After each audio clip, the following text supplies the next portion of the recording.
Kanchipuram వకుడా silks నాణ్యత మా ప్రాధాన్యత. మదీనాగూడ, మియాపూర్, హైదరాబాద్ లో త్వరలో శుభారంభం.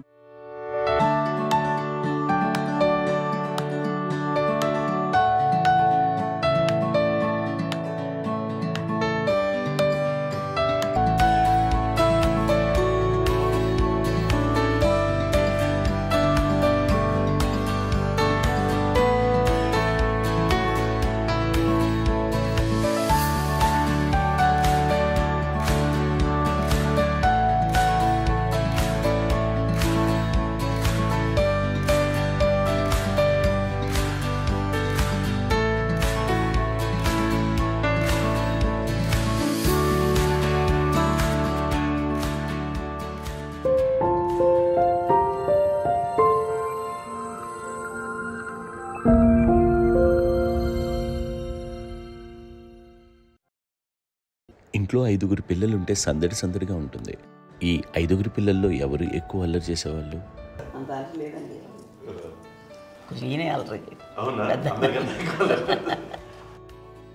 అమ్మ ఇక్కడ ఒకటమ్మా, అల్లరికి, హుషారుకి, చలాకితనానికి, చిలిపితనానికి ఆ తేడా తెలుసుకుని చెప్పమ్మా. అల్లరి అంటే ఇప్పుడు నా ఇమేజ్ ఏమైపోద్ది, అల్లరి అంటే అల్లరుడు అని, నేనేమో చాలా రావుడు మంచి బాలుడు అనేలాగా నా ఇమేజ్ ఇది. నేను అలాగే చెప్తుండేవాడిని. నా ఉద్దేశం అదే. నేనేమో అల్లరి నన్ను అంటే చలాకితనం, అమ్మ అల్లరి అనుకునేది లేదండి. ఎక్కువ హుషారు కానీ చలాకి బాగుండేవాడు అబ్బాయి. ఇంట్లో పనులన్నీ మీకు సాయంగా ఉంటుంది? అవునండి, వాడే చేసేవాడు. అది ఇంట్లో ఎవరు ముట్టుకునేవాడు కాదు. మా నాగబాబు అస్సలు ముట్టుకునేవాడు కాదు. అన్నిటికీ నాకు ఆయన సహాయమే పాపం. నాన్న ఆయన ఉద్యోగం వెళ్ళిపోయారు. నేను పాక్కుంటూ అలాగా వెళుతూ వెళ్ళిపోయాను. నాకు తెలియదు. తర్వాత అమ్మ చెప్తుంటే లేదుగా మాత్రం కొన్ని కమ్మర కోళ్ళు ఉంది. ఒక అది పెట్టి అది వెళ్ళి కూర్చోతా ఏడుస్తున్నాను రోడ్డు మీద. వెళ్ళేసరికి వాళ్ళు 3 years సో నన్ను వాళ్ళు తీసుకెళ్ళి వాడు కమ్మరకులు కూర్చోబెట్టాడు. ఇక్కడికి ఏడుస్తున్నాను, ఎవరికి వెళ్ళాడో తెలియదు వాళ్ళకి. సో అది ఒక గంట పోయిన తర్వాత అమ్మ ఎత్తుకుంటూ వాడు కూర్చు, వాడు చిన్నబిడ్డ చూస్తారు మొత్తం తెచ్చి అది వాడు చూసి ఈ అబ్బాయి అన్నారు. కాదు అనేసింది. అదేంటి అలా అంటారు, సరిగ్గా చూడమ్మా, ఈ అబ్బాయి మా అబ్బాయి అని. ఏంటమ్మా అంటే ఆ కమర్గోలులో కింద కూర్చోబెట్టాడు కదా, బస్ అంతా పూజేసుకుని అలాగే అయిపోయాడు. అంటే రంగని కాదు కానీ ఆ కమరగోలులో కూర్చోబెట్టడానికి ఆ మసిగిస్తూ ఇంకా నలగైపోయాడు. అంత నలుపుడేసాడు. నా బిడ్డ కాదని అమ్మ వెళ్ళిపోబోతుంది, మళ్ళీ డౌట్ చాయింది. అది రావు, నేను నా బిడ్డ తీసుకెళ్ళింది. అప్పుడే చేశాడు, తాడీస్ కట్టిందో డౌట్ నాకు.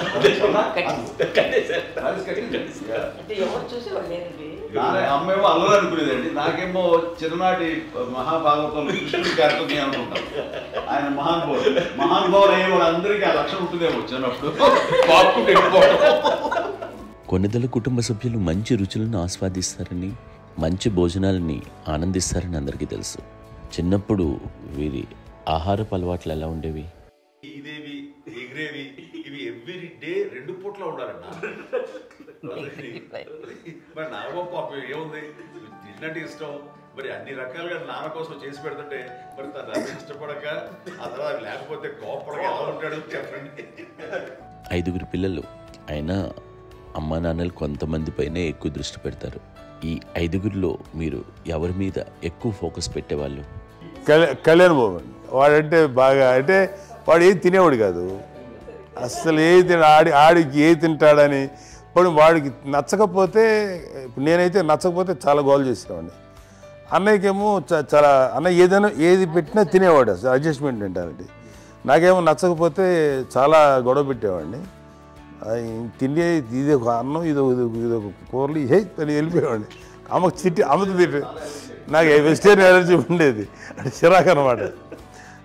కళ్యాణ్ బాబు ఏంటంటే తనకి ఇష్టమైన ఫుడ్ ఉంటే తింటాడు సైలెంట్గా, బాగలేకపోతే సైలెంట్గా వెళ్ళిపోతాడు. అమ్మకి ఇదేమేంటారండి, వదిలేమో తన తింటాడు. అది నిశ్శబ్దంగా నిరసన ప్రకటించేవాడు. దాంతో వాడి గురించి చాలా ప్రొటెక్టివ్గా చూసుకునేది అమ్మ. పైగా చిన్నప్పటి నుంచి కొంచెం వాడు వీక్గా ఉండేవాడు, అంత బలమైన ఇది కాదు. దాని తర్వాత కొంచెం అందుకని అమ్మ వాడిని స్పెషల్గా చూసుకునేది. వాడు స్పెషల్ కిడ్ అయ్యాడు ఇంట్లో. మీ అమ్మగారు మీ అక్క చెల్లెళ్ళకి ఇచ్చిన సలహా ఏంటి? అంటే ఇండిపెండెంట్గా ఉండమంటారు అమ్మ, ఎవరిని డిపెండ్ అవ్వద్దు, నీ పిల్లలు నువ్వే జాగ్రత్తగా నేర్చుకో, ఎవరినైనా చేయకు, డిపెండెంట్గా పెట్టండి అని ఆవిడ మాకు బాగా ఎప్పుడు ఎక్కువ చెప్తుండేది. నాకు కొంచెం టఫ్ టైమ్స్లో కూడా ఆమె నీ పాటి నువ్వే ఉండాలి, ఎవరి దగ్గర ఉండదు, ఎవరింట్లో ఉండదు, మా దగ్గర కూడా ఉండదు, నీ ఇద్దరు కుటుంబం నువ్వే ఉండాలి. అది కష్టం కదండి అట్లా చెప్పడం. చెప్పాను చాలా తక్కువ చెప్పాను, బట్ నాకు అదే ఇచ్చే ధైర్యం. ఇండిపెండెంట్గా అట్లా ఒకరి దగ్గర ఉంటే నీ గౌరవం తగ్గిపోతుంది, ఎక్కడ ఉండదు. అది చాలా నాకు చాలా ఇన్స్పైరింగ్ ఉండేది అమ్మ మాటలు. అది ఇప్పుడు కూడా అది చాలా హ్యాపీగా అనిపిస్తుంది అని చెప్పింది. అంతే కదా, ఇప్పుడు మనకి ఏదైనా రోగాలు వస్తే వేసేస్తాము, దాన్ని బాధలు మనమే. బట్ తగ్గించేవాళ్ళు కన్సర్న్ చూపించే డాక్టర్స్ ఒట్టుకోలు కిత్తలు కింద ఉండొచ్చు, కానీ పోరాడాల్సింది మనమే. నాకు సార్ కొంచెం ఏదో ఒక డిప్రెస్డ్ ఇదేదో వస్తే ఫేస్ ఒకటి, నేనేదో ఇంకా మా అందరి నుంచి నేను సపరేట్ అయిపోయినట్టు ఒక సిచ్యువేషన్ వచ్చినప్పుడు అమ్మ నన్ను పట్టుకుని I'm there for your yes, ఎవరు నువ్వు అన్నా ఎస్ అన్న ఫ్రెండ్స్ కానీ ఎవరైనా సరే ఎప్పుడు కూడా అలోన్గా మటుకు అనుకోకు, నేను నాన్న ఆవిడ నన్ను పట్టుకొని ఇచ్చిన అఫెక్షన్ లేదా ఫీలింగ్ అసలు బలం అన్నమాట. ఇంకా ఏంటంటే ఏమన్నా చేయగలను నేను, పర్లేదు లైఫ్లో నాకేం ఏదైనా సాధించగలను అని ఒక భరోసా తల్లి దగ్గర నుంచి రావడం అనేది నాకు ఎవరు అవసరం లేదనిపించింది. అంత స్ట్రాంగ్గా ఆవిడ support, very strong, very practical. అంత స్ట్రాంగ్ చేసింది నాన్న చెప్పండి. మా పిల్లల విషయంలో మేము కూడా మేబీ అంత స్ట్రాంగ్ కాదేమో, సెన్సిటివ్గా ఉంటాం, కానీ అమ్మ మటుకు చాలా స్ట్రాంగ్గా ఉండి మమ్మల్ని కఠినంగా ఇలాగే ఉండాల్సింది, ఇలా ఉండండి అప్పుడే మీరు నేర్చుకుంటారు. ఇక్కడ అమ్మ పాజిటివ్నెస్ గురించి ఇంకో మాట చెప్పాలి. అంటే తన బిడ్డలకే కాదు, ఈ రోజున మా రెండో పాప శ్రీజ కూడా తనకి లైఫ్ చిన్న చిన్న డిస్టర్బెన్స్ వచ్చింది. ఆ టైంలో కూడా తను ఏముందంటే అప్పుడు నాన్న దగ్గరికి వెళ్ళాను, తను ఇచ్చిన భరోసా, తను ఇచ్చిన మాట వెళ్ళలేని ధైర్యం వచ్చింది నాతో. నాన్నమ్మ దగ్గర ఎప్పుడు కూర్చోస్తాడు అప్పుడే పాజిటివ్ ఫీలింగ్ వస్తుందని నాతో షేర్ చేసుకుంటాను. తను మాతో చెప్తుంటే అనిపిస్తుంది కరెక్ట్ అమ్మ, ఏం పర్లేదమ్మా, లైఫ్ అంటే ఒకరితోనే అయిపోదు, ఆ ఒక్కరి వల్ల వాళ్ళ ఇన్ఫ్లుయెన్స్ తోటో వాళ్ళు మన మీద నియంత్రించడం కానీ మన బాధల్ని వాళ్ళు చేయడం అవుతాం. జస్ట్ నువ్వు నీ గురించి నీ మనసులో ఏదనిపిస్తే నీ గుడ్ ఫీలింగ్ ఏదిస్తుందో ఆ ఫీలింగ్ ప్రకారం వెళ్ళిపోదు. అంటే ఆ జనరేషన్ పీపుల్ ఎక్స్పెక్ట్ చేయం అలా కాదు, ధైర్యం ఉండి అందరికి ధైర్యం బాగా ముందుకొస్తారు. ఫాదర్ కూడా, మా నాన్నగారు కూడా అస్సలు ఎప్పుడు అనేవాళ్ళు, ఎప్పుడు మీరు పెట్టే చెయ్యి మీరు ఎప్పుడు పైన తప్ప తీసుకుని ఎలా ఉండకండి, చేతులు పెట్టుకొని అనే అట్లాంటివి చెప్తుండేవాళ్ళు. అందుకని మాకు ఇండివిజువాలిటీ మాకు బాగా ఎప్పుడు కూడా ఒకళ్ళని అడగడం అని, ఈవెన్ బ్రదర్స్ని అడగాలన్నా కూడా మాకు అది పడిపోయింది మైండ్లో, కొంచెం కష్టంగా ఉంటుంది. సో నాకు అంటే ఆవిడ మా అమ్మ ఏదన్నా కొంచెం డిప్రెస్ అయినా నేను చాలా ఎక్కువ అమ్మకి షేర్ చేసుకుంటే, అన్నయ్య కూడా లేడు, అన్నయ్య ఉన్నప్పుడు ఓకే, లేనప్పుడు నేనే ఎక్కువ షేర్ చేసుకున్నాను. బట్ ద బెస్ట్ థింగ్ మా అమ్మ దగ్గర నుంచి హగ్ అండి. ఈరోజు కూడా మా అమ్మని హగ్ చేసుకోకపోతే అంటే అది నాకు మా అందరిలోనూ, అంటే ఆవిడ పెద్ద చదువుకున్న వ్యక్తి కాదు, పెద్దగా బయటికి వెళ్ళి ఎక్స్పోజర్ కాదు, కానీ ఇవాళ అన్నయ్య కానీ విజయ, మాధవి, నేను, కళ్యాణ్ బాబు ఈ రోజుకి టుగెదర్గానే ఉంటాం.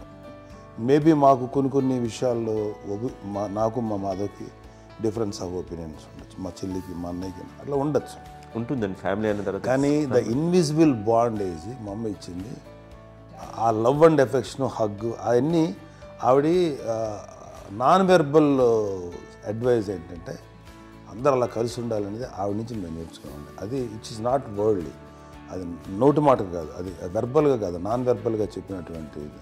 సో అందుకని అది మాకు గొప్ప, మేమందరం ఇప్పుడు అలా ఉండడానికి కారణం, అంత కలిసి ఉండడానికి కారణం, మెయిన్ కారణం మా అమ్మ అండి. అది సో అందరూ ఉండాలనేది మా అమ్మ అడ్వైస్. ఇప్పుడు కూడా నేను ఎప్పుడైనా ఏదైనా ఫీల్ అయినా, అన్నయ్య ఫీల్ అయినా, లేదు నాన్న అట్లా వదుకు, ఇట్లా ఉండండి, ఇట్లా ఉండి, ఇప్పటికీ చెప్తుంది. మేము ఎవరైనా ఎప్పుడైనా మా చెల్లితో గొడవపడ్డా అనుకోండి, నేను అట్లా అనకరా అని, ఎట్లాగా అన్న ఏమో లేదులేమ్మా, ఏదో అన్నాను కానీ ఫీల్ అవ్వకమ్మా, మేమందరం కలిసి, ఆవిడని అసలు టెన్షన్ పెట్టవండి మేము. సో అలా అది ఆవిడ నేర్పించింది, అలా కలిసి ఉండటం అనేటువంటి బాండేజ్ని ఆవిడ తన ఒక హగ్తో చెప్పింది. అన్నయ్య సినిమా చూడండి, జాదుకే చెప్పాను చూడండి, అది మా అమ్మ దగ్గరే ఉందండి. శంకర్ దాదాలో చెప్తాడు చూడండి. ఇప్పుడు మోడ్రన్ వర్డ్స్లో చెప్పాలంటే మీ అందరికీ ఆవిడ ఒక వైఫై లాంటిది. Yes, you can say that. Yes yes. ఇంకొక అడ్వైజ్ కట్టండి, అమ్మ విషయంలో నేను గొప్పగా ఫీల్ అయ్యేది, కానీ చాలామంది పెద్దలు రిటైర్ అయిపోయి విశ్రాంతి తీసుకుంటున్నటువంటి పెద్దలందరూ కూడా ఆచరించే విధంగా ఒక విషయాన్ని నేను గమనించాను. ఇప్పుడంటే నా దగ్గర ఉంటుంది కాబట్టి ఉన్నాను. అమ్మ విడిగా ఇంకొక ఇంట్లో ఉండేది 9 సంవత్సరాలు, నాన్నగారు పూర్వం దగ్గర నుంచి ఉండేది. 5 సంవత్సరాలు ఒంటరిగా ఉండి నన్ను బిడ్డలందరూ ఎవరు మానాన్ని వెళ్ళిపోయారు, నేను ఒంటరి అయిపోయాను అన్న ఫీలింగ్ అమ్మకు ఎప్పుడు ఉండేది కాదు. తర్వాత బిడ్డలు ఆయా వాళ్ళ టైం బట్టి వచ్చి చూసుకుంటే సరిపోతుంది. అది వారమా, నెలక, 2 నెలక, అసలు ఒకసారి రాలేని పరిస్థితిలో ఉంటుంది. 5-6 నెలల పాటు ఇదే ఊళ్ళో ఉండి పక్క విధుల్లో ఉండి ఎవరి పనులు వాళ్ళు బిజీగా ఉండి, ఎవరి షూటింగ్ వాళ్ళు బిజీగా ఉండి, ఎవరి ప్రొఫెషన్లో వాళ్ళు బిజీగా ఉండి, ఎవరి ప్రొఫెషన్లో వాళ్ళు బిజీగా ఉండి, తన సంసారం తను బిజీగా ఉంటాను. ఒకసారి అమ్మ ఏమీ ఫీల్ అయ్యేది కదా, ఏంటమ్మా రావట్లేదు, అసలు పట్టించుకోవట్లేదు ఏంటి అంటే, అంతేలేమ్మా అని ఇలాంటి నిరసన మాటలు కానీ, ఈసరింపు మాటలు కానీ, లేకపోతే న్యూనతాభావం కానీ ఇలాంటివి ఎప్పుడు అమ్మకు లేవండి. వచ్చారు అబ్బాయి ఏం చేసి పెట్టడా చెప్పండి అంటూ చాలా పాజిటివ్ ఉండి, ఇప్పటికీ కూడా తను సపరేట్ కిచెన్ మా ఇంట్లో ఎంతో ఉంటుంది, వేరే కిచెన్. ఎందుకంటే అమ్మకి మోస్ట్ స్ట్రెస్ బస్టర్ వచ్చేసినా లేకపోతే ఏదో రిలీఫ్ ఏంటంటే తన కిచెన్లో కూర్చొని వండుకు తింటాం, వండి అందరికి పెట్టాం. ఇప్పటికీ కళ్యాణ్ బాబు అక్కడక్కడ తిరిగేసి ఎక్కడెక్కడో చేసి నిరసనలు చేసి అన్ని రకాలు చేసి వస్తే అమ్మకి చాలా జాలి. ఆడేదో ఇంక మేము గుడ్లా కష్టపడుతున్నాం, కానీ ఆడి ఎంతలో వెళ్ళేదో మీ టీవీలో వాటిలో అది ఎక్కువగా చూపించేసరికి వాడే కష్టపడతారు, మేము కష్టపడలేదు ఫీల్ అమ్మకి. అందులో వాడు రాగానే ఎలా వచ్చావా అని అమ్మ ఎక్కడ కళ్యాణ్ బాబు అంటే ముందు అమ్మను కానీ ఎక్కడ కళ్యాణ్ బాబు తను ఎక్కడ ఉంటాడు, ఏదో ఉంటాడు తెలుసు. అది చూసిన తర్వాత ఎక్కడ తను వాడికి ఇష్టమైన బిర్యానీ అవి చేసి చక్కగా పంపించి అన్నీ చేస్తుంది. అట్లాగా బిడ్డలకి పెట్టడమే తప్ప బిడ్డల నుంచి ఈ వయసులో ఎక్స్పెక్ట్ చేయడం లేకపోగా కొంచెం పట్టించుకోవట్లేదు అనే ఒక న్యూనత భావనలోకి వెళ్ళిపోయి సైకలాజికల్ డిప్రెస్ అయ్యే మదర్ మాత్రం కాదు. ఆ రకంగా మాకందరికీ భరోసా. మేము కూడా పెద్ద అయినా బిడ్డలు వాళ్ళ ప్రవృత్తి ఉద్యోగరీత్యా వాళ్ళ వృత్తిరీత్యా వాళ్ళు దూరం అయిపోయి మనల్ని చాలా కమ్యూనికేషన్ గ్యాప్ వచ్చినా సరే బిడ్డలు నాకు దూరం అయిపోయి పట్టించుకోవట్లేదు. ఇలాగే చూసావా వెళ్ళి ఎంత ఇదిగా ఒరేయవాళ్ళు గురించి ఇప్పుడు ఏమైపోయాను అన్న ఇంత కించెం బాధపడలేదు వాళ్ళకి అంటూ నెగిటివ్ సైడ్ ఆలోచించే విధానం లేనే లేదు. అది మా అందరికి ఎంత కంఫర్టబుల్ అంటే అంత అయితే కదా. చూసుకోకపోతే మాధవ్ చూసుకుని మాధవ్ లేకపోతే నాగబాబు వెళ్తుంటాడు, కడియడం వల్ల మా విజయ్ చూసుకుంటున్నది సరే, నాకు కళ్యాణ్ బాబు తను చూసుకుంటుంటాడు, ఇలా ఎవరో కూడా వెళ్తూ ఉంటాం. అమ్మ మాత్రం అది వెరీ గుడ్ హెల్దీ. నేను చాలా మంది తల్లిదండ్రులు చూశాను, వాళ్ళు చాలా ఇబ్బంది పడుతూ ఉంటారు, పట్టించుకోవడం మేము అర్థం చేసుకోగలము కానీ వాళ్ళు వస్తే బాగుంటుంది కదా అనేది ఉంటుంది. ఫీల్ అవుతారు, అలాంటి ఫీల్ ఏం లేదు. పైగా బిడ్డలు వస్తే వాళ్ళకి ఏం చేసి పెట్టాలా అనే ఆలోచన, అది వెరీ హెల్దీ. చాలా మంది ఆచరించాల్సిన గొప్ప విషయం. చిన్నప్పుడు అన్ని ఆనందాలేనా, మర్చిపోలేని దుఃఖాలు కూడా ఏవైనా ఉన్నాయా? అమ్మ చెప్పాలంటే ఓపికకి, గృహిణిగా తన బాధ్యతలు నిర్వర్తించడానికి అండ్ అన్ని రకాలుగా టేకింగ్ కేర్, దీనికి ఒక మంచి ఉదాహరణ నేను చెప్పగలను. అది తలుచుకున్నప్పుడు నాకు చాలా ఉద్యోగంగా ఉంటుంది, నాకు చాలా ఖండితలు వచ్చేస్తుంది. అమ్మకి మేము 5 బిడ్డలు అండ్ పురిట్లోనూ 1 year పెరుగో 2.5 years పెరుగో 3 బిడ్డలు చనిపోయారు. నాకు గుర్తెరిగి పొన్నూరులో నేను 6th class చదువుతున్నాను, 6వ తరగతి. అప్పుడు రమణ అనే ఒక అమ్మాయికి 3 years. రమణ అంటే మా ముగ్గురికి కంటే పెద్దది, మా కంటే పెద్దది, కళ్యాణ్ బాబు కంటే పెద్దది, మాకంటే మధ్యలో పిల్ల. తనకి అప్పట్లో మా నాన్నగారు ఉద్యోగరీత్యా క్యాంప్కి వెళ్ళిపోతుండేవారు. ఏమి ఉంటుంది నాన్న చెప్పాలంటే ఫుడ్లో కష్టపడేవారు, ఇంకా నాన్న చెప్పినట్టు కదా, నాగో చెప్పినట్టు. కానీ ఇంటి బాధ్యత, ఇంటి పనులు, రోగాలు వచ్చిన రుచులు వచ్చిన హాస్పిటల్కి తీసుకెళ్ళాలట, ఏదైనా సరే అమ్మే పడేది.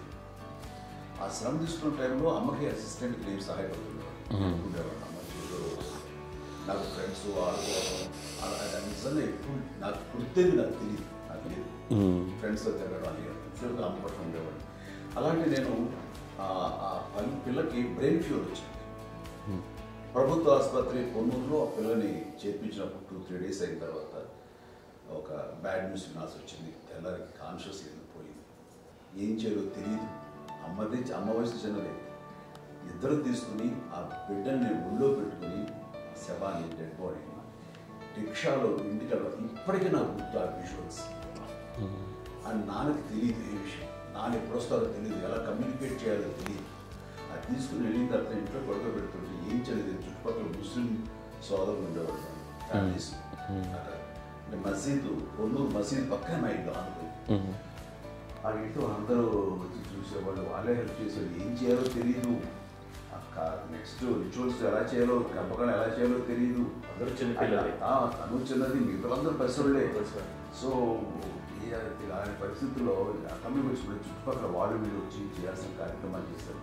ఆ సమయం నాకు ఎక్కడో కమ్యూనికేట్ చేసి డిపార్ట్మెంట్ ద్వారా నాన్న వచ్చేసరికి అన్నీ అయిపోయింది. ఇప్పటికీ నాకు ఎందుకంటే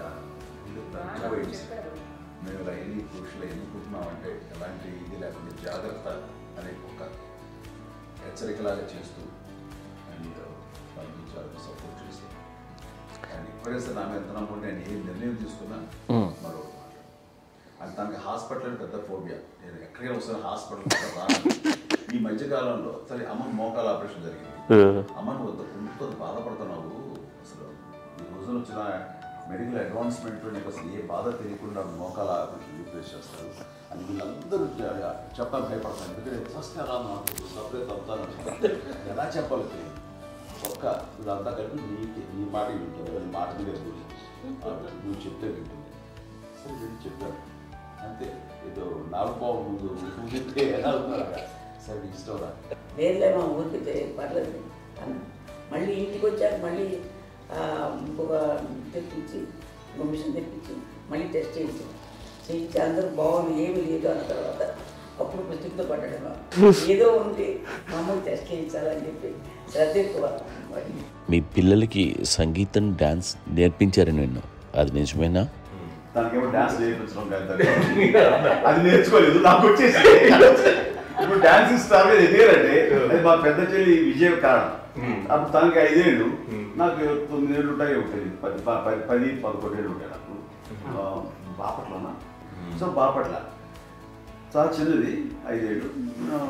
నాకు ఒక 11-12 ఏళ్ళు. తను తీసుకొని గోడ మీద పెట్టుకోవడం అలా కూర్చొని చూస్తుండేవాడు. కూర్చుంటే అది నేర్చుకుంటుంది. నేను మానసికంగా నేర్చేసుకున్నామండి. ఇప్పటికీ ఆ స్టెప్స్ ఏమిటి వేస్తాను అంతేంది. ఇప్పుడు తను తరబడతాయి. ఇంకోటి ఏంటమ్మా, నమో నమో ఎన్ని ఉన్నాయో సాంగ్స్ నేను నేర్చేస్తున్నాను అన్నమాట. 5 పిల్లల్లో ఎవరు ఎక్కువ పని చేసేవాళ్ళు, ఎవరు తక్కువ పని చేసేవాళ్ళు? ఏ పని చేయనండి, చేసేవాడు కదా అని అన్నయ్య చేసేవాడు. అన్ని పనులు అన్నయ్య చేసేవాడు. ఇక మా చిన్న చెల్లి, పెద్ద చెల్లి ఎక్కువ చేసేది.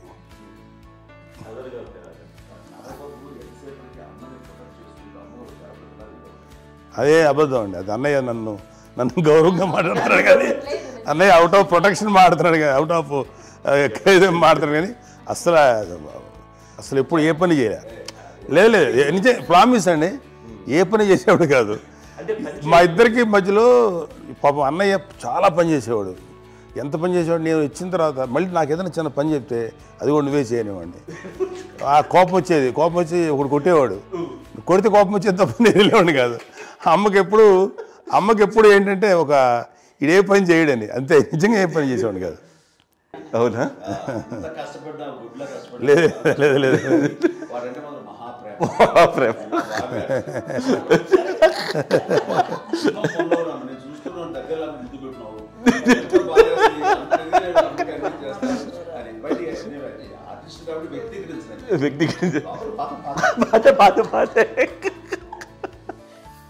చిన్నది కాబట్టి చివరిది కాబట్టి తనంటే బుద్ధండి, నేను పెద్దోడు కాబట్టి నేను ఎక్కువ కష్టపడింది కానీ మా నాన్నగారి చేతిలో ఎక్కువ, అంటే నాన్న బాగా కోపం ఎక్కువ అనుమానించింది కానీ అన్నయ్య పాపం బాగా దొరికేసేవాడు పాపం. ఒకసారి అంటే మరి మాకే అనిపి ఏంటి ఇంత దారుణంగా ఉంది నాన్న మీద కోపం వచ్చేది నాకు. నాన్న మీద కోపం వచ్చేది, వాళ్ళని చూసి బాధ అనిపించేది. అమ్మాయి ఏమనేది కాదు. సరే అయినా సరే ఎప్పుడు కూడా పోనీ అన్ని చేసినా మళ్ళీ తను హైపర్ యాక్టివ్ అన్నయ్య ఫుల్. ఇప్పటికీ ఉన్నాడు. ఇప్పుడు ఈ రోజు కూడా అదే అన్నయ్య సేమ్ హైపర్ యాక్టివ్. యూజువల్గా పెద్ద కొడుకు కొంచెం అంటే సూపర్గా ఒక నిదానంగా ఉంటాడు అంటారు. బట్ అన్నయ్య దాని జస్ట్ ఆపోజిట్. యూజువల్గా ఆఖరి పిల్లలు హైపర్ యాక్టివ్ ఉంటారు. అన్నయ్య పుట్టడమే భయంకరమైన హైపర్ యాక్టివ్. ఒకప్పుడు అమ్మాయిల్ని ఎక్కువగా బయటికి పంపించేవాళ్ళు కాదు. అబ్బాయిల మీద కూడా అనేక ఆంక్షలు ఉంటూ ఉండేవి. మీ పిల్లల్ని అలా ఆంక్షల మధ్య పెంచారా, లేకపోతే పూర్తి స్వేచ్ఛనిచ్చారా? అంటే మాకు మా నాన్నగారు కానీ మా అమ్మగారు కానీ అండి మాకన్నా చాలా బ్రాడ్ మైండ్ ఉన్న వ్యక్తులండి. ఎందుకంటే పిల్లలు ఎక్కడన్నా బయటకు వెళ్తే ఇప్పుడు మేమైతే భయపడిపోతాం. మా విజయ్ కానీ మా చిన్న చెల్లి అన్నయ్య నేను అందరం కూడా ఇవాళ ఉన్న పరిస్థితిలో వాళ్ళు ఎప్పుడు భయపడేవాళ్ళు కాదండి. ఎక్కడికి వెళ్తాను నీళ్ళని ఇచ్చేవాళ్ళు, లేట్ అయినా అసలు ఏమనేవాళ్ళు కాదు. లేకపోతే ఏదైనా మోటార్ బైక్లు వేసుకున్నాం, లేకపోతే కారులో ఎట్లా పడితే ఎట్లయినా సరే ఏమనేవాళ్ళు కాదు. వాళ్ళు తెలియకుండానే మాకు ఒక ఫ్రీడమ్ ఇచ్చారండి. సో దట్ అదే ఆ ఫ్రీడంలో భాగమే అన్నయ్య కానీ ఇండస్ట్రీకి వెళ్ళాలంటే కూడా ఒక వ్యక్తి ఒక కొడుకు ఒక గొప్ప కెరీర్ని పర్సూ చేసుకుంటూ వెళ్తున్నప్పుడు నాన్నగాని అమ్మగానే ఓపెన్ మైండ్ తోటి అసలు నువ్వు వెళ్ళినా ఎంతకాలం వెళ్తావచ్చు, నువ్వు ప్రయత్నించని చెప్పి అలా వదిలేశారండి. అన్నయ్య కూడా ఏంటంటే మోస్ట్ రెస్పాన్సిబుల్గా వెళ్ళి చాలా మేజర్ అమౌంట్ అన్నయ్యకి కూడా పెద్ద అమ్మకు వందలు ఇచ్చేది కాదు. కరెక్ట్గా ఆ ఇన్స్టిట్యూట్లో చదువుకునేటప్పుడు ఎంత ఇవ్వాలో కరెక్ట్గా ఇచ్చేది. తనకి ఎక్స్ట్రా ఖర్చు పెట్టుకుంటే అంటే అట్లా ఉండేది పరిస్థితి. అంతే కదా, అంత జాగ్రత్తగా అన్నయ్య కూడా అంత రెస్పాన్సిబిలిటీగా రెసిప్రోకేట్ అయ్యి చేసి అందువల్ల మా అమ్మ నమ్మకం చూడాలి. మా అమ్మగారి మా నాన్నగారి నమ్మకాన్ని అన్నయ్య ఎప్పుడు అది వాడు ఇంత నమ్మకానికి 10 times ఇచ్చాడు. ఏ వయసెస్ వైపు కానీ ఏ అలవాట్ల వైపు కానీ ఎందులో ఇండల్జ్ అవ్వకుండా నాకు నేనుగా నియంత్రించుకుంటూ సరైన మార్గంలో వెళ్ళేలాగా నాకు వెళ్ళడానికి లోపల ఆ స్ట్రాంగ్ థాట్ అడగగానే వాళ్ళు రెసిస్ట్ చేస్తే ఇచ్చానని ఆపేశారు అని ఏదో చిన్న రిలక్టెంట్ ఫీలింగ్ ఉంటుంది. వాళ్ళ మీద చిన్న కోపం నిరసన ఉండేది. వాళ్ళు అలా లేకపోవడానికి వాళ్ళు వెంటనే అడిగిన వెంటనే జాగ్రత్త అనే నిర్ణయం ఉండేది. కానీ జాగ్రత్త అని హెచ్చరిక చేయడంతో నాకు మరింత బాధ్యత తిరిగి గుర్తు తిరిగి నేను నడుచుకుంటూ వెళ్ళాను. కాబట్టి అది నాకు ప్లస్ అయింది వాళ్ళ దగ్గర. అంటే మదర్ అంటే తల్లి అనే కాదు, మదర్ ఫిగర్ ఎవరిచ్చినా సరే అది నానైనా తల్లితో సమానం అనుకుంటాను. నాకు చెప్పినట్లుగా అట్లాగా అలిసిపోయి వచ్చిన నాకు కాళ్ళు నొక్కుతుంటే నాకు భయం వేసేసేది. ఆ తర్వాత పడుకో గదవాయించేవాడు. అది కూడా కోపం అంటే ఉదాహరణ అంటే మళ్ళీ అదే నాకు తిడతారు ఎందుకు కాదు పడుకుని ఎక్కడ నిద్ర వస్తాయండి నాన్న అంటే. సో ఆ రకంగా నాన్న తన ప్రేమ చూపిస్తుంటాను. ఆ తర్వాత గోండా టైప్లో కూడాను నేను ట్రైన్ కింద వెళ్తుంటే నాన్న అక్కడే ఉన్నారు రాజమండ్రి దగ్గర ప్రాంతంలో. ఆయన చాలా కోపం చేస్తుంది. ఇలాంటివి చేస్తుంటావు నువ్వు ఏదైనా అయితే ఏంటి అదే చెప్పి ఏం పర్లేదన్నా ఏమవుతుందో అన్ని రకాల సేఫ్టీ అన్ని రకాల జాగ్రత్త తీసుకున్నాం. ఈ రోజు ఉన్నది సేఫ్టీ అప్పుడు లేదు. అయినా సరే రేపు పొద్దున నీ కొడుకులు ఇలాంటి పరిస్థితులు నీకు తెలిసి వస్తారు అప్పుడు అనేవాడు. ఎన్నిసార్లు అనేవాడు. నాకు నిజంగానే మగధీర టైంలో గుర్ర వేసుకుని ఆ రోడ్డు మీద పడిపోయారు అని అన్నప్పుడు నాకు ఆ ఫస్ట్ టైం ఆ ఫీలింగ్ కలిగింది. అలాగే పీటర్ హెయిన్స్ అనేవాడు ఫస్ట్ మగధీరలో జంప్ చేస్తారు, మోటార్ బైక్ జంప్ చేసినప్పుడు ట్రైల్లో పీటర్ హెయిన్స్ అంత హైట్ నుంచి 20 feet 25 feet హైట్ నుంచి పడిపోయి మొత్తాన్ని బోన్స్ ఇరగొట్టుకుని వాడు 7 నెలల పాటు వాడు ఇరప్పుడు హాస్పిటలైజ్డ్. అది వీడైతే ఏమో తలుచుకుని భయం వేసేసేది. అప్పుడు నాన్న గుర్తుకు వచ్చేవాడు. ఓహో వాళ్ళ టెన్షన్ ఇంతే లేవు, మనకి మన కొడుకు వస్తే తెలియదు ఈ మాట నాన్న ఎప్పుడు అన్నారని అనిపిస్తుంది. Sweet memories. అత్త కోడళ్ళ మధ్య అనుబంధం ఎలా ఉంటుంది? సురేఖ్ గారితో మీకున్న అనుబంధం గురించి చెప్తారా? మాకండి కోడలు కాదండి, నాకు కూతురండి. అంత బాగుంటాం మేమిద్దరం కూడా.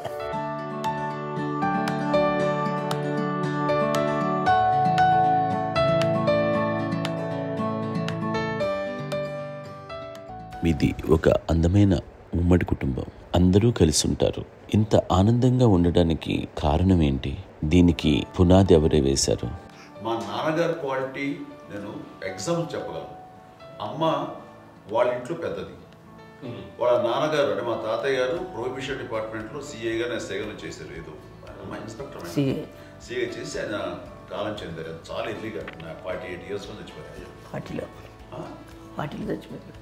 40 దాదాపు 40 సరిపోతే ఆయనకి అప్పటికి అమ్మ కాకుండా 4 బిడ్డలు.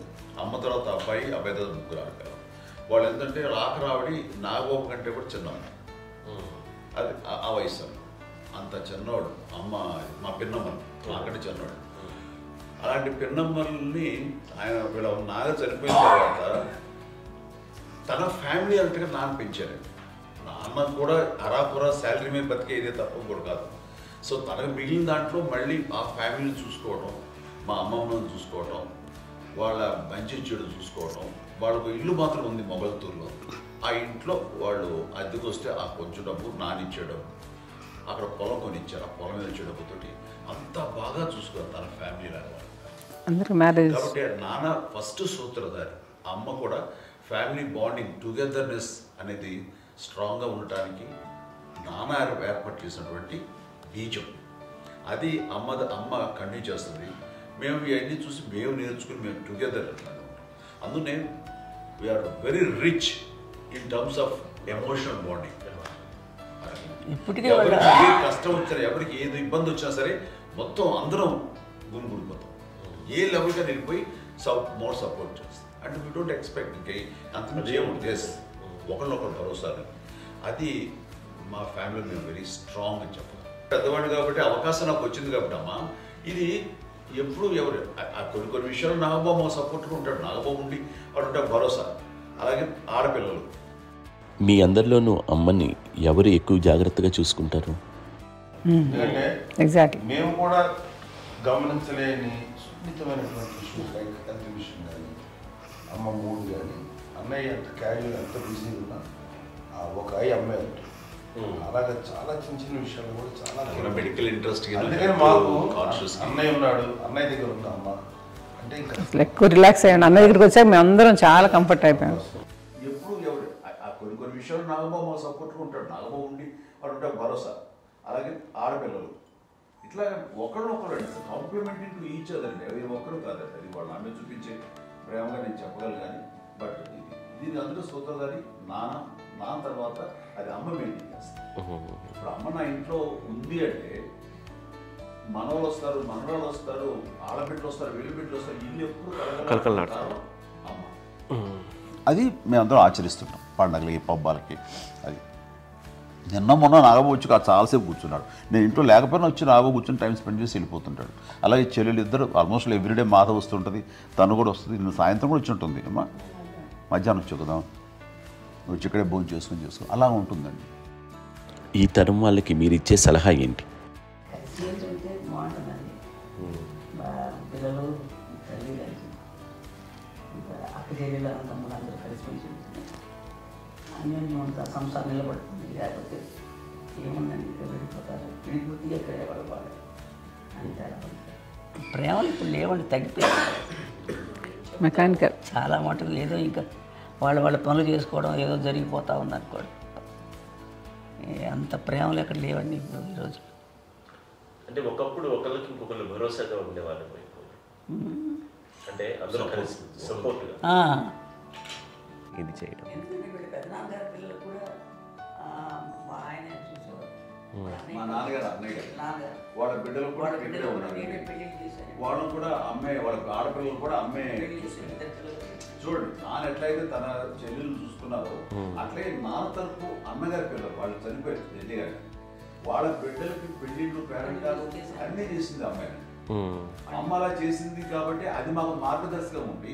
ఇప్పటికీ వాళ్ళు కొంచెం ఒక మాదిరి పరిస్థితి ఉంటే వాళ్ళకి ఇల్లు కూడా పెట్టడం కానీ వాళ్ళకి తగిన సహాయం అంటే కనుక ఎవ్రీ మంత్ మా పెదనాన్న గారి అమ్మాయి వాళ్ళు అప్పుడు 70 వాళ్ళకి ఎవ్రీ మంత్ మా ఇంటి నుంచి మొత్తం వెళ్ళిపోతాం 10,000-15,000 మొబైల్ మంచిదా ఎన్నో సంవత్సరాలు వెళ్ళిపోతాను. బ్యాంక్ వచ్చేది ఫస్ట్ అదంతా కూడా మా పెద్దలు వచ్చింది. వాడు కూడా వచ్చి అమ్మని అంతా ప్రేమలో చూస్తారు, ఇష్టంగా చూస్తారు. అమ్మ ఇందాక చెప్పినట్లు ఇచ్చే మెసేజ్ ఏంటి అన్నది అమ్మ మాటలో చెప్పాలంటే బాంధవ్యాలు అన్నది ఎనలేని ఆస్తిపాస్తులు. సో ఎలాగైతే డబ్బు ఎంత సంక్రమించింది, ఎన్ని ఆస్తులు వచ్చాయి ఫిజికల్గా అనే దాని మీద కంటే కూడా ఇవి ఆస్తిగా తీసుకుంటూ దీన్ని విలువ ఎరిగి గుర్తెరిగి దాని ప్రభావం తెలుసుకుని అది కనుక మనం ఇచ్చిపుచ్చుకుంటే ఫ్యామిలీలో అంటే దాన్ని మించినటువంటి గొప్ప సంపద కష్టాలు వచ్చినప్పుడు డబ్బు తీరుస్తుంది కాదండి, కష్టం వచ్చినప్పుడు ఒక భుజం తీరుస్తుంది, ఒక చేయూత తీరుస్తుంది. అది మన బ్లడ్ రిలేషన్ మనలో మనకి అది ఉండటం అనేది అదృష్టంగా ఫీల్ అవుతాం. అంటే ఒకసారి అమ్మ చూసి నాకు ఎందుకు అనిపిస్తుంది అంటే అది ఎవరి ద్వారా సంక్రమించడానికి తన ఆ చెట్టు కొమ్మగా కాబట్టి ఆ చెట్టుకే మనం ఆపాదించాలి. ఎక్కడో మామూలుగా ఉండాల్సిన వాళ్ళు ఈ రోజున ఈ స్థితిలో ఉన్నాము, ఇంతమందికి లైఫ్ రావటానికి దోహదపడ్డాము, ఇంతమంది కలిసికట్టుగా ఉండడానికి ఇదైంది. అమ్మని చూస్తుంటే నాకు ఏమనిపిస్తుందంటే అబ్బాయి ఇలాంటి జన్మం మనకి ఎవరికైనా ఉంటుందా? ఇంతమంది మనుషుల చేత కొలవబడేవాళ్ళు, ఆరాధింపబడేవాళ్ళు, అభిమానించబడేవాళ్ళు, ఇంతమంది నా వంశమా నా సంపద అని అమ్మ ఫీల్ అంత గొప్ప ఫీలింగ్ ఎవరికి ఉంటుంది? మా చెల్లెలు కూడా వస్తే నేను అనుకోవట్లేదు, సూర్య కూడా ఉంటుందని నేను అనుకోవట్లేదు. అలాంటి గొప్పగా ఇది అండ్ ఆ రకంగా షీఈ్ వెరీ చాలా గొప్ప జన్మ. అమ్మకి చిన్న మానసికంగా చిన్న ఏదో ఒక డిప్రెషన్ అది వచ్చింది. ఏదో నాన్న గుర్తుకొచ్చో, నాన్న లేరనో, లేకపోతే వాళ్ళ అమ్మగారు కూడా అదే టైం చనిపోయారనో, తన దగ్గర ఉంటారు ఏదో ఉన్నప్పుడు మేము అందరం సపోర్ట్గా ఉండి మా కొన్నా నా దగ్గర ఉందిగా అని చెప్పేసి అప్పట్లో అమ్మ వేరేగా ఉంది.